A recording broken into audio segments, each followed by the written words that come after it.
Halo semuanya, Sawadee Kerap, apa kabar? Semoga kabar kalian selalu baik dan juga sehat. Selamat datang di segmen analisa.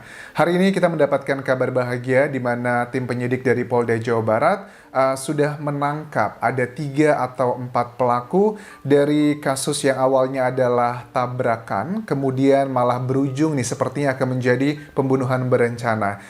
Kasus ini adalah terjadi pada almarhumah Hendy Saputra dan juga Salsabila yang mengalami kecelakaan di salah satu kawasan Nagrek. Kemudian dua tubuh mereka, jenazah, justru ditemukan di sebuah sungai setelah 3 hari kejadian di kawasan Jawa Tengah, dari Jawa Barat ke Jawa Tengah.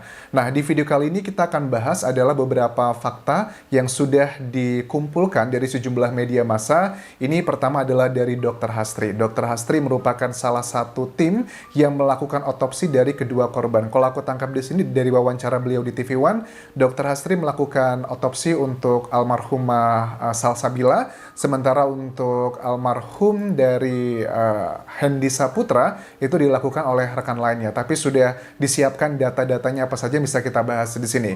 Yang kedua juga kita ketahui bahwa ini kayaknya kayak destiny gitu ya. Teman-teman dari Polda Jawa Barat sepertinya tahun 2021 ini sedang banyak diberikan cobaan gitu. Kalau cobaannya, tantangan ini berhasil dijawab dari tim penyidik Polda Jawa Barat, tentunya akan naik kelas gitu. Sembari kita menanti kabar Subang seperti apa, apakah akan ada penetapannya di tahun 2021 ini, kita bahas dulu keadilan juga yang sedang diperjuangkan dari kedua keluarga korban. Nah, keterangan yang pertama adalah kalau kalian masih ingat di video aku sebelumnya saat aku membahas kasus kecelakaan di Nagrek ini, kan aku menduga bahwa apa jangan-jangan ini si kedua korban sebenarnya masih hidup, tapi pada saat mereka dibawa dibuang ke sebuah sungai di Jawa Tengah, mereka meninggal karena mungkin tenggelam dan sebagainya. Aku sempat katakan itu di video sebelumnya, dan untuk mengetahui ini secara ilmiah harus dilakukan otopsi. Sekarang Dr. Hastri sudah menyampaikan nih apa saja hasil otopsi dari kedua korban. Nah, ada kemungkinan bahwa si para pelaku ini kan pada saat awal kasus ini muncul kan banyak video yang sudah beredar, foto-foto dari masyarakat, ada dugaan kayaknya Anjas, para pelaku ini bukanlah orang biasa nih, bukan dari orang masyarakat umum. Ada dugaan mereka adalah bisa saja dari militer atau bisa saja oknum. Hal seperti itu adalah yang beredar di masyarakat, tapi ya sepertinya kita akan mengetahui sebentar lagi. Nah, kemudian yang sekarang kayaknya aku sedang menjadi perhatian masyarakat, ini kayaknya sudah ketangkap kan sekarang para pelakunya, tapi belum ada konferensi pers melihat siapa-siapa saja mereka. Tapi kemungkinan besar yang sedang diperjuangkan para pelaku sekarang ini, mereka ingin tetap sepertinya untuk membuat kasus ini adalah kasus kecelakaan murni. Tapi padahal berdasarkan hasil otopsi itu tidak 100% benar. Menurut Dr. Hastri yang dinyatakan di TV One bahwa untuk Salsabila penyebab kematiannya memang karena ada benturan di kepalanya, itu adalah karena kecelakaan. Sementara untuk Hendy sendiri berdasarkan hasil otopsi, penyebab kematiannya bukan karena benturan benda keras atau kecelakaan, tapi karena ada air yang masuk ke dalam tubuhnya. Dan ini sudah dapat dipastikan adalah karena memang waktu almarhum Hendy itu dibuang di sungai tersebut, itu masih dalam kondisi hidup dan ada ditemukan fakta-fakta di sana. Coba kita simak keterangan dari Dr. Hastri berikut ini. Kita lihat dari luka-luka di kepalanya yang dapat memang tidak mematikan. Jadi waktu kecelakaan pasti dia masih hidup. Oke. Luka-luka di kepalanya, ini maksudnya adalah ke korban yang prianya ya, bahwa itu tidak mematikan, jadi dipastikan masih hidup, mungkin saja hanya pingsan, dan kita nggak tahu nih apakah pelakunya merasa karena paranoid, ketakutan gitu, dipikirnya sudah meninggal, tapi padahal belum meninggal, atau mereka sebenarnya juga sudah tahu bahwa si korban pria ini belum meninggal, tapi karena mereka berusaha untuk menghindari bertanggung jawab, mereka buang seperti itu juga salah satu kemungkinannya. Dan yang kedua, kita temukan tanda-tanda air yang masuk dari saluran nafas atas sampai paru-paru, juga pasir. Jadi dia masih bernafas waktu dibuang ke sungai. Nah, masih bernafas pada saat Hendy dibuang ke sungai.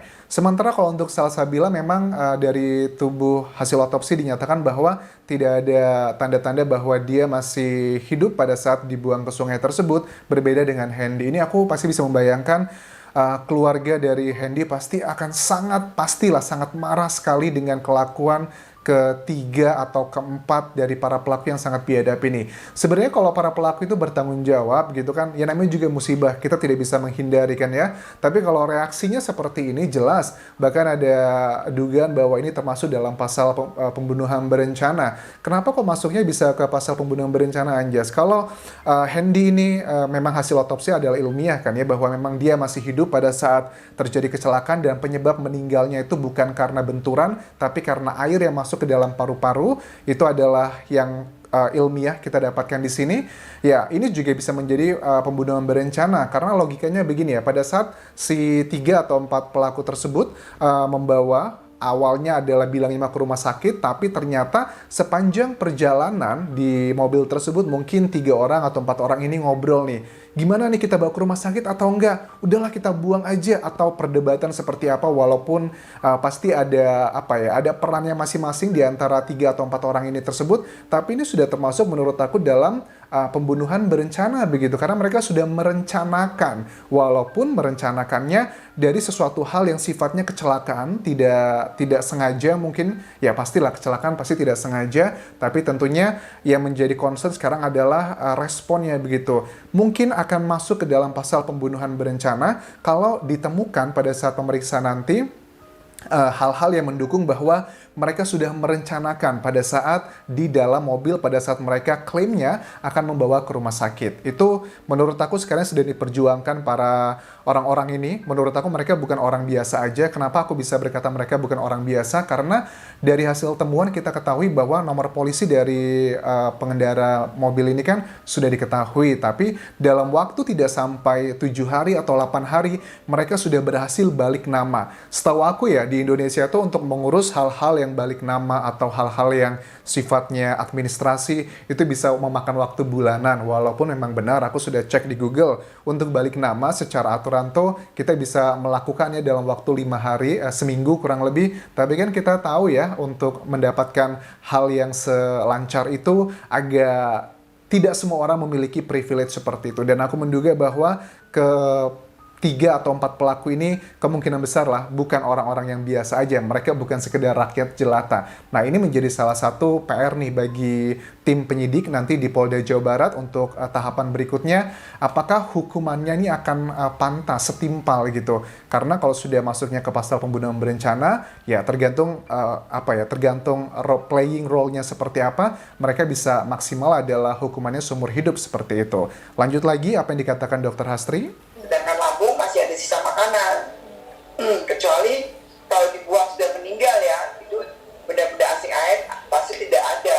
Oke, kalau secara logika, secara ilmiah bahwa kalau jenazah itu korban yang dibuang ke air dalam keadaan meninggal, itu pasti tidak akan ada benda-benda asing yang masuk ke dalam tubuh manusia, misalnya seperti air. Tapi kalau korban dibuang ke dalam sungai dan ditemukan masih banyak cairan atau benda-benda asing masuk ke dalam tubuh si korban tersebut, itu adalah salah satu tanda di mana bahwa pada saat korban itu dibuang ke sungai masih bernafas, masih dalam kondisi bernyawa. Ini sangatlah memilukan dan menyedihkan banget. Siapakah para pelakunya? Aku penasaran banget. Apakah ini mereka benar-benar ada dugaan oknum-oknum dari orang-orang yang seharusnya melindungi masyarakat Indonesia, tapi kok perilakunya seperti itu? Tentunya tidak dalam waktu lama lagi kita akan mengetahui siapakah mereka itu.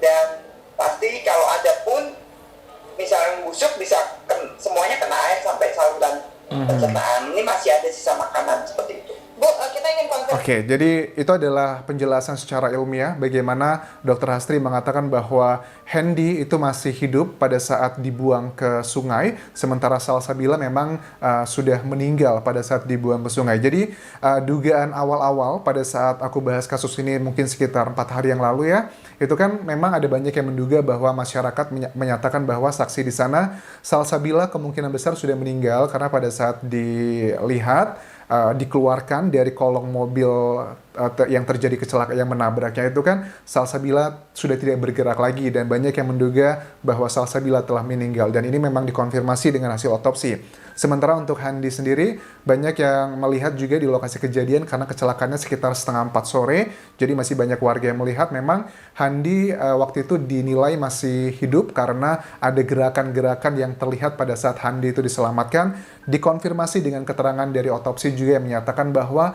luka di tubuh Handi, terutama di kepala itu sebenarnya bukanlah luka yang serius gitu. Mungkin aja dia sempat pingsan beberapa kali, tapi kalau lukanya itu tidak menyebabkan kematiannya dia, tapi penyebab kematian dia karena memang ada air yang masuk ke dalam tubuhnya. So, itu adalah hal yang sangat memilukan. Aku pasti bisa membayangkan bagaimana perasaan dari kedua keluarga korban, Salsabila dan juga dari keluarga Handi sendiri. Tapi yang paling parah menurut aku, yang hancur sekali berkeping-keping adalah pasti semuanya hancur, tapi yang paling ngenes gitu kalau orang Jawa bilang, pasti ayah dari Handi dan juga orang tua dari Handi ya.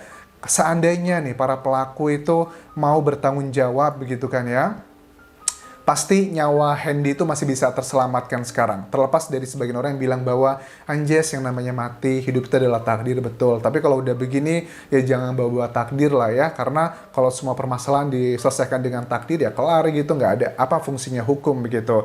Nah, kemudian ini sekaligus menjadi salah satu hal yang kita harus apresiasi ya dari teman-teman penyidik dari Polda Jawa Barat atau orang-orang yang membantu di sini. Ini menurut aku harus kita apresiasi, walaupun kita juga masih menanti nih kasus Subang begitu. Karena untuk kasus ini ya relatif banyak bukti-bukti beredar ya dengan CCTV dan ini salah satu hal yang aku membaca bahwa memang bukti yang menjurus lebih ke arahnya bisa dilihat dengan panca indera itu bisa lebih meyakinkan dan membuat percaya diri tim penyidik. Tapi kalau bukti-bukti yang sifatnya tidak bisa dilihat dengan panca indera yang dengan ilmu pengetahuan sepertinya masih belum bisa menjadi keyakinan begitu. Oke, ini kalau aku melihat foto dari salah satu saksi yang memoto dari 3 orang yang mengangkat korban. Ini kan ada foto apa ya, yang pakai baju hitam ya. Rambutnya cepak, kemudian badannya juga tegap.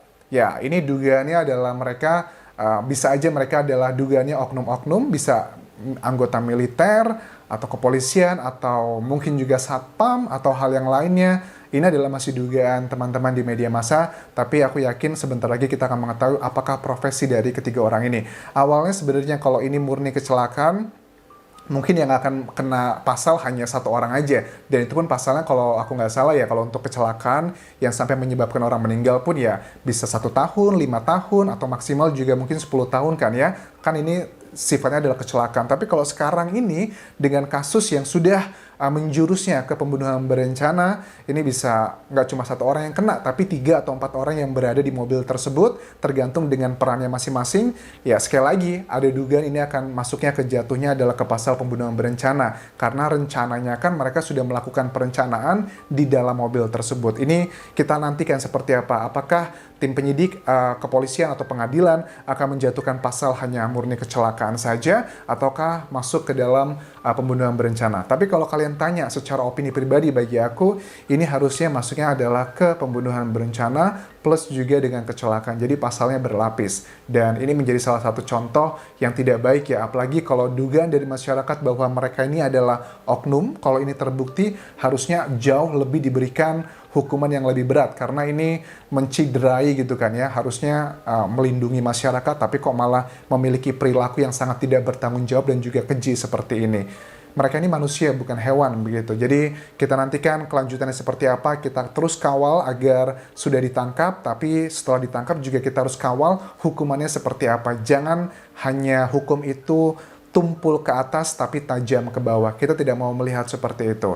Terima kasih sudah menonton video kali ini dan tinggalkan komentar positif kalian mengenai kinerja yang sangat baik dari penyidik Polda Jawa Barat beserta timnya. Kita harus apresiasi. Tapi kalau untuk kasus Subang juga kita terus kawal agar kasus Subang tidak hilang begitu saja, karena banyak orang yang telah bekerja keras di kasus ini dan kita masyarakat juga menantikan keadilan untuk Ibu Tuti dan juga Amel sendiri. Sampai ketemu lagi di video berikutnya. Kalaupun kerap semuanya. Bye-bye.